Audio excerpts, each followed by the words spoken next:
It's time to eat. What are you hungry for? Sit down and get ready to consume an abundance of fantasy football knowledge from Ross Tucker and John Daigle. Feed me now. I'm starving. On the Fantasy Feast Eating Podcast. Yeah, let's eat, baby. It is the Fantasy Feast Eating Podcast, presented by DraftKings, the show that's so nice we do it twice. Every single week during the season, we got 2 different episodes for you. We try to keep them bite-sized, somewhere between, 25, 26 minutes, something like that. Your ideal commute time, maybe not ideal, your average commute time, your average workout time. We got 6 games to get to. We already did 7 on episode number 1. So if you're just seeing this now, make sure you check out episode number 1. We are always available on YouTube, youtube.com/RossTuckerNFL. You can see not only the full episode, but also the highlight clips. If you ever see me looking down on my computer while John's talking, that's because he said something I thought was really juicy, really informative, and I want to make sure we cut that clip for social media and post it at Ross Tucker Pod on any of the different platforms, right? Twitter, Instagram, Facebook, TikTok, you know the deal, at Ross Tucker Pod. I personally am at Ross Tucker NFL, and most of you will probably be consuming this on Thursday. Tonight, I'll be in the booth if you're driving around for Lions-Packers, or you can go ahead and stream it if you prefer myself and Ian Eagle over the television broadcast. You can listen to us via westwood1sports.com or on the NFL Plus app. A lot of different ways you can get to it. The star of this show, and has been all season, his name's John Daigle. He's fantastic. Had him on the Even Money Betting podcast talking prop bets before the draft. This guy knows fantasy football inside now, and prop betting and whatever. He's one of the owners over at EstablishTheRun.com, where they have established an incredible business. Check out at NotJDaigle on social media. And just as importantly, check out everything they have at EstablishTheRun.com. Just make sure you use the code FEAST when you get a subscription. A, it's worth it, and B, that gives you a discount. John, we're going to start episode 2 with a bang because we have the Titans and the Jaguars. Why is it with a bang? Because your value pick of the week, you only get one, is in this game. It's presented by DraftKings. DraftKings, the crown is yours. Who is it, John? I'm choosing a sleeper for my value pick because I think it's going to be an incredible day for Will Levis. The Jaguars have pressured quarterbacks on only 29% of their dropbacks, 25th in the league this year, including this past week against C.J. Stroud, who they only pressured on 8 dropbacks, 21% all afternoon. And that's great for Levis because in the last month since he returned from injury, he's been lights out when you don't get pressure on him. 8.8 yards per attempt, 5th in that time for 7 touchdowns and only 2 picks from a clean pocket in that span. The Jaguars have also allowed the most fantasy points to enemy quarterbacks on the year. So I do think we're going to have an explosive day for Levis as my value pick of the week. Love it. All right, what else do you have for the Titans on offense? So it's been funny because Nick Westbrook-Ikhine has come out of nowhere. We laughed it off initially, saying he can't possibly keep scoring touchdowns every single week. But now it's been 8 in his last 7 games, including 16% of the team's targets without DeAndre Hopkins. I've compared him to Jameson Williams for fantasy, someone who the production is erratic. But at the same time, when you are earning at least a helping of targets and you are used as the downfield threat, which Ikhine is used as over the top of Calvin Ridley, then you can provide production for fantasy as he continues showing. So definitely someone, if we're expecting to have Will Levis have an amazing day through the air here against Jacksonville, I want Ikhine in my lineups. I want Calvin Ridley in my fantasy lineups. 2 guys I definitely don't mind going to in this spot. Also because I know we hear the name Mac Jones and laugh it off, but I do have a little bit of faith for the Jaguars offense here because the Titans now, maybe it's due to a couple injuries in their front 7. They have been a different unit over the past month as well. They've leaked the top 12 finish to quarterbacks for fantasy in 5 consecutive games. It is a week, speaking from personal experience too, where with so many quarterbacks on buys, I went to the waiver wire and Superflex leagues where you get to start 2 of them, and I said, oh no, like if only Drew Lock and Mac Jones are still out there in fantasy. But again, I do have a little bit of faith in Mac Jones here. Jacksonville also returned from their bye week with, for whatever reason, an emphasis to utilize last year's 6th round pick, Parker Washington, in particular from the slot in place of Christian Kirk. He ran a team-high 39 routes last week and earned a 28.5% target share, including being called on for 5 first downs. Someone they trusted to run a short route at the sticks and help move the chains for them to continue their offensive possessions, which usually entails a coaching staff trusting that player. And now he's run in place of Christian Kirk. He has 3 games where he's run over 70% of their routes on their dropbacks. And in those 3 games, he's recorded 3 catches for 46 yards, 3 catches for 41 yards, and then last week's performance with 6 catches, 103 yards, and a touchdown, with 20.5% of the team's targets in that time. So definitely someone beyond Brian Thomas, who's an obvious wide receiver 2, someone you just play because you know he can have, like last week, a deep shot that can lead to a massive touchdown and get you there in fantasy. I think Parker Washington is also now creeping in as an option for 14-team leagues. You know, he looked pretty good, I thought, in that game against the Texans. He was making some plays. Okay, what about the Seahawks and the Cardinals? The 2 most unpredictable teams, both in real life and for fantasy, from a week-to-week basis. It seems like both these teams have played 7 seasons already, and we still don't know what their identity is. We know at least that they played a couple weeks ago, these 2 offenses, and the Cardinals really struggled. Not only Kyler Murray and the Cardinals offense scoring just 6 points, but James Conner, 7 carries for 8 yards. And this was really when the Seahawks defense in particular started turning the corner against the run.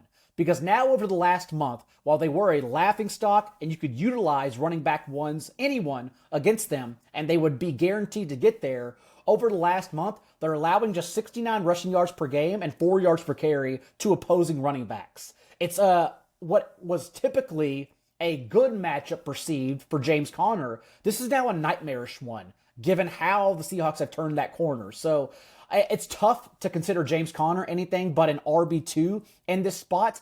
And I'll be curious to see what Drew Petzing and Jonathan Gannon do on offense to respond to the poor performance a couple weeks ago against Seattle, especially because we don't want to take their 26 points or their most recent performance against the Jets and then plop them over to this game, since we know the Jets defense has also struggled in their last 6 weeks. We talked about that in the first episode. So I am expecting a lower scoring affair here.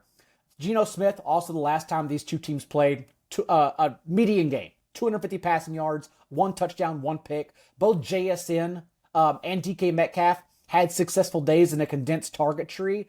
Otherwise, though, we're really just continuing to try to start Kenneth Walker and hoping the Seahawks can find a way to not only get healthy on their offensive line, but run the ball successfully. Because that's really been the issue.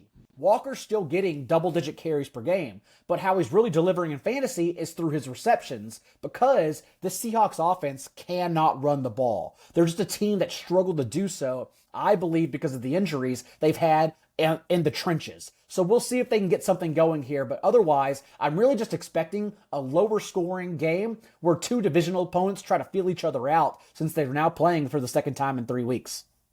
Always weird when teams play this close together. Same with Cleveland and Pittsburgh. They just played that snow game a couple weeks ago, and now here they're playing against each other again. All right, these teams did not play against each other earlier, and they won't play again. It's the Bills and the Rams, and it's out there in L.A., John. Bills also coming off a big Sunday night game in that snow game as well, traveling coast to coast too against Los Angeles. It is going to be an indoor contest, so that's pretty fun. We'll see who we get back for Buffalo, because we are still waiting on news for Keon Coleman, who had struggled to earn targets throughout his rookie year, but then weirdly in the only two games he's played with Amari Cooper this season, he had 21.5% of their targets, really was opening up over the top as a downfield threat compared to Amari Cooper, who was working the intermediate level of the field. Also, no Dalton Kincaid so far in their last 3 games. Dawson Knox has really stepped up as a top 12 tight end, and 2 of those 3 performances didn't get there this past week, had a couple deep catches, but he's been an every down option for them without Dalton Kincaid. So we'll see what happens here, because it was a game last week, although Josh Allen had an amazing day for fantasy. You see that he wasn't asked to pass much, just 130 passing yards and the box score, because of the way they just ran out in front of the 49ers and who the 49ers are. We'll get to them in a moment at this time with their offensive injuries. So for the Bills, let's hope for a little bit more passing production, assuming the Rams can respond with Matthew Stafford and that offense. Cooper Kupp finally had his floor game as well. Prior to last week, his floor, what he'd shown since returning from injury, was 7 catches for 80 yards. This past week, though, it was Puka Nacua who not only gets there for a touchdown, but continues dominating. And given the way the Bills play defense, it does signal towards another terrific game for Puka Nacua in particular. Where it gets a little tough is the backfield for the Rams, because it is a defense allowing a top 5 rate of yards per carry, 4.9, to opposing running backs, and we have had success starting running backs against the Bills so far this year. Even Christian McCaffrey in the snow game was having a terrific, efficient day until he got injured, unfortunately. But weirdly, we did see Sean McVay come out on their first possession of the first quarter. The Rams throw 3 passes, go 3 and out. We didn't see him use the running backs at all. But then in the first possession of the second quarter, it was Blake Corum, the backup running back for the Rams, who got the first 5 carries of the game over Kyren Williams. And then, only then, did Kyren Williams out-touch Corum 16-3 the rest of the way and going over 100 yards and a touchdown. You wouldn't see that in the box score. I just thought it was such weird usage, almost saying, like, we want to get Corum involved, but Kyren was so good anyways that they had no choice but to keep him out there. Maybe they do want to keep Kyren healthy down the stretch as they continue fighting for the NFC West. I'm not sure. Either way, though, given what the Bills have allowed to opposing running backs, we can start Kyren Williams with confidence in this game. Next game up, this is an interesting one. It's the Bears and the Niners. So the Bears, first game since they fired Matt Eberflus. And by the way, since Caleb Williams on the offense got going in the second half on Thanksgiving, against the Niners team with more injuries we need to talk about. Christian McCaffrey IR and Jordan Mason IR, John. It's Isaac Guerendo time. And we'll start there with Isaac Guerendo in this backfield. Yes, I would much rather prefer that we flip the card to Sunday and Trent Williams is playing, because they've been a much better offense with Trent Williams on the field, averaging over 5 yards per carry this year. And their sack rate, they're averaging an 8% sack rate when he's not out there. So it's concerning for Brock Purdy if they can't get their left tackle back in this game. Having said that, Isaac Guerendo is an explosive enough running back, especially against this Bears defense where tough to pass on, but still allowing just over 4.9 yards per carry to running backs. It's a defense where you can still attack them on the ground. And for Guerendo, he's so explosive. Get this, Ross, a 4.33 40 at 221 pounds at the Combine this year. Just shot out of a cannon. We saw him score that touchdown as well on Sunday night in the snow game because Kyle Shanahan intelligently said, okay, if I get this guy in motion behind the line of scrimmage, especially in the snow, and we get him the ball while he's on the run, 0 chance anyone, Matt Milano included, can stop him.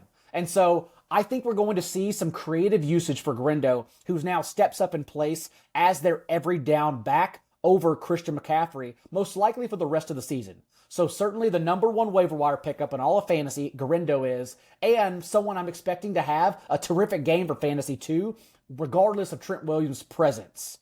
For the Bears, it's just unfortunate because Matt Eberflus's terrible coaching decisions at the end of the game really overshadowed how well Caleb Williams has played the last 3 weeks under Thomas Brown. And I'm a little bit worried because anytime we've seen a coach get promoted too quickly, this is in a 3-week span, Thomas Brown going from just your average coordinator to then calling the plays for the offense to then coaching the team in an interim role. I do worry that it's too much on his plate, and maybe we see Caleb Williams come backward, and the offense as a whole come backwards a little bit, because they had been so good in their last 3 games. Caleb Williams, 5 touchdowns, no turnovers in that time. I know they struggled in the first half against the Lions, but again, that was a game you would never expect the Bears to have any business hanging around in against a Super Bowl contender in the Lions. And they took them down to the wire and should have gone to overtime, if not beat them at home on Thanksgiving Day. Like, you have to be impressed with what they did and how they bounced back in the second half. So I'm hoping that momentum can continue with Thomas Brown beyond play calling duties and as their head coach. Also, it's become pretty condensed with Thomas Brown too. There's no one uniquely getting involved. You know exactly how they're going to attack you. Keenan Allen, 31 targets leading the team. DJ Moore, 30 targets. Robo Dunze behind them, but is used as their downfield threat. Also, used as their downfield threat. That's also why he has, if you look at Pro Football Focus, the highest uncatchable rate of any wide receiver on his targets in the league right now, because he's just getting these coin flip deep shots where he has to make a contested play down the field. So I'm crossing my fingers for the Bears offense. I'm definitely having confidence in starting Caleb Williams and his receivers here, but we are just hoping that Thomas Brown doesn't lose some luster here. Got it. That's a fair point, I think. There's no question. The only question is, why didn't I mention how much I love Labatt Blue Light when we were talking about the Bills earlier? Bills, Rams. I should have, because it's delicious. That's okay, though. We're going to the Sunday night game, Chargers, Chiefs. That's when I'll be home. I'm actually home this weekend because I only have Thursday night game. So I'll be drinking some Labatt Blue Lights. Probably not with my friends, probably just by myself, or maybe with my daughters. They won't be drinking it. They'll just be sitting there with me as I'm living life to the power of we. I always enjoy it responsibly. It's delicious beer, Labatt USA, Buffalo, New York. Chargers, Chiefs. Got some injury concerns here with Dobbins on IR, and now McConkey sounds like he's banged up a little bit, John. Having said that, even without Dobbins, and we'll see on McConkey, he came into last week with a shoulder injury, and then all he did was record 50% of their targets. Went over 100 yards in the first half, banged up in the second half, and didn't play much then. But we do have a history of Justin Herbert versus Chiefs defensive coordinator Steve Spagnuolo, and he's been incredible. He didn't have Herbert, Mike Williams in this lone matchup last year against Spagnuolo. Remember, the Chiefs and Chargers played in Week 18. Herbert wasn't healthy for that game, so he didn't play, and he struggled in their performance without Mike Williams. His lowest completion rate in any career game versus Kansas City, and 2 picks in it. But prior to that, in 6 matchups against Spags, multiple touchdowns, no more than 1 turnover in each of those matchups. Since Week 8 also, this is the real key here, and something I don't think people have seen behind the scenes. The Chiefs' defense, unfortunately, has been falling apart. So in this last 6-game stretch, 7th in completion rate, 4th in quarterback rating, and worst of all, just 31st in pressure rate in that time. And Herbert from a clean pocket this year, 10 touchdowns, no interceptions. So I'm expecting a massive passing day for Herbert here, even if Ladd McConkey is simply banged up and trying to play through the injury. The fallout behind him, Quentin Johnston, Josh Palmer, Will Dissly, in that order, but we're expecting Herbert to still be uber successful and efficient in this game. It was still tough in their backfield, however, without Dobbins. It's a 1-game sample where they were traveling across the coast to play a game on 10 a.m. body clocks. So it's hard to figure out, like, was it a letdown? Was it a spot they should have lost but ended up winning because they're a tougher team? But for the backfield as a whole, we got the run out we expected. Basically a 60-40 timeshare between Gus Edwards and 6th-round rookie Kamani Vidal. And Vidal ran just 3 fewer routes than Edwards in that game. Edwards is the guy fantasy managers can plug in and play because he's going to get more carries. But if you're betting on ceiling, because you would not use Edwards immediately if you picked him up, I still want to stash Kamani Vidal ahead of the postseason because, in my opinion, he offers significantly more explosiveness, a workhorse coming out of college as well, and can take over this backfield from Edwards for the fantasy playoffs. For the Chiefs, it's a little tougher to predict because they've shown us they continue to use everyone. Isaiah Pacheco comes back last week on Black Friday, and it's still a 50-50 timeshare between him and Kareem Hunt. DeAndre Hopkins also being involved sporadically, 90 receiving yards last week, but we've seen him fall at times as a wide receiver 3 or 4 for fantasy. Xavier Worthy has at least 6 targets in 3 consecutive games, but Patrick Mahomes, if you watch the tape, even if everyone was sitting down watching on Friday, continues to miss him on these deep shots, and that's where Worthy needs to hit. He's getting open downfield, but Mahomes needs to be successful in throwing it to him 20 yards downfield to answer for fantasy, because Andy Reid really doesn't use Worthy in a creative way. They don't get him involved like Rashee Rice, where it's a shallow route over the middle of the field and then asking him to create yards after the catch. They just don't do that. So it's been really tough for everyone, honestly, because the ball's so spread out. Outside of Travis Kelce, had a blip on the radar a couple weeks ago against the Bills, just a 12% target share, but we saw him pop back up with 13 targets last week. So expecting more from the passing game than the running game overall here, especially since with DeAndre Hopkins, Patrick Mahomes, they have been really leaning into more being a pass-heavy offense. But where the ball's going to go, your guess is as good as mine, since they use everyone. Absolutely love the holiday season because it's a great time to get together with family and friends. Smirnoff is the world's #1 vodka and official vodka partner of the NFL. This year, there's more opportunities to watch football and make delicious Smirnoff cocktails than ever before. We just had Thanksgiving and Black Friday. Now we'll have the Saturday games, the Christmas games, obviously Sundays. This holiday season, when you're enjoying the game and your cocktails, please make sure to drink responsibly. Take a minute, make a plan, never drive impaired. Smirnoff, we do game days. Please drink responsibly. Smirnoff #21 vodka, distilled from grain, 40% alcohol by volume. The Smirnoff Company, New York, New York. Please do not share with anyone under legal drinking age. Let's talk Monday Night Football. I think they didn't flex out of it because of the Simpsons thing, whatever that's going to be. At any rate, it's the Bengals and the Cowboys. That's their excuse. You know, the Cowboys on Thanksgiving still drew, I believe, the highest ratings of any game all season long, the highest TV ratings. So whether it's because it's going to be a Simpsons broadcast and they already had the graphics made, maybe it's because the Cowboys, even in this current state, they still draw fans. I don't know why they didn't move this otherwise useless game out. But nonetheless, we're going to watch the Bengals play the Cowboys, and I want to defend Joe Burrow at least, because in his last 4 games, 15 touchdowns to 2 picks. This is not Joe Burrow's fault. What's happening for a Bengals team that's 1-5 at home. The Bengals defense and Lou Anarumo is what's gone wrong here, because now that defense has allowed 34 points in 4 of their last 5 games. And around their easy spot on the schedule against the Raiders the last couple of weeks, they've allowed 24 fantasy points to the other 4 surrounding quarterbacks they've faced in that time. The Cowboys, for all their flaws, have leaned into the pass more these past few games, with Cooper Rush showing a little more confidence in him, and he is getting the job done. So not only a viable start in this extremely soft spot for fantasy for Cooper Rush, if you're that desperate in QB2 and Superflex leagues, but also for Rico Dowdle, because the Cowboys got blown out, everyone remembers, on Sunday Night Football in primetime a couple weeks ago against the Texans, and the backfield touches were skewed. Even Deuce Vaughn was used.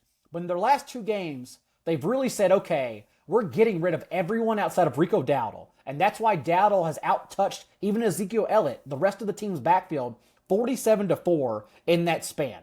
This is entirely his backfield to own against, again, a very soft spot for fantasy. So have to love Cooper Rush, CeeDee Lamb. We'll see if we get Jake Ferguson back. If not, you can even stream Luke Schoonmaker in his place, who's been a top 12 tight end in 2 of the 3 starts he's made for Ferguson. And then, of course, Rico Dowdle. For the Bengals offense, yes, Joe Burrow has been incredible. Where I start to worry, though, if we're talking about looking forward to the fantasy playoffs, is that, remember, Jamar Chase took his holdout down to the last 24 hours of training camp because he's looking to reset the market on a new contract. Also, T. Higgins, an unrestricted free agent at the end of the year, and the way the Bengals front office works, they're not going to re-sign him. That's 99% guaranteed. So I am curious if we get closer to either or both of Chase and Higgins shutting down towards the end of the year to just protect themselves to make sure they get those deals. And if so, I would suggest everyone just go to waiver wires and pick up Mike Gesicki, because we have seen in his starts for T. Higgins this year, Mike Gesicki turns into Cincinnati's wide receiver 2. He's averaged 13.5 fantasy points without Higgins this year, compared to only 3.5 with T. Higgins on the field. Just something to keep in mind as we continue to get closer to the fantasy playoffs. Also, quick note, the coaching staff and Zach Taylor said they are aware of Chase Brown's usage. Since prior to the bye without Zach Moss, Chase Brown handled literally 100% of their running back touches. They come out of their bye, Khalil Herbert, just 1 touch. It's still all Chase Brown's backfield. You're still pounding him here in fantasy as a low-end RB1.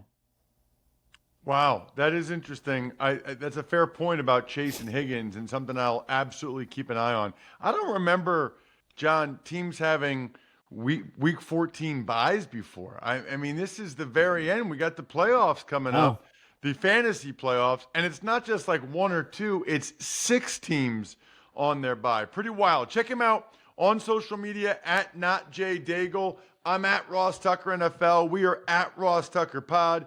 From time to time, we'll put some of the other shows on this feed to introduce you to the college draft or even money, or of course, the Ross Tucker Football Podcast. Other than that, I am stuffed. We're done.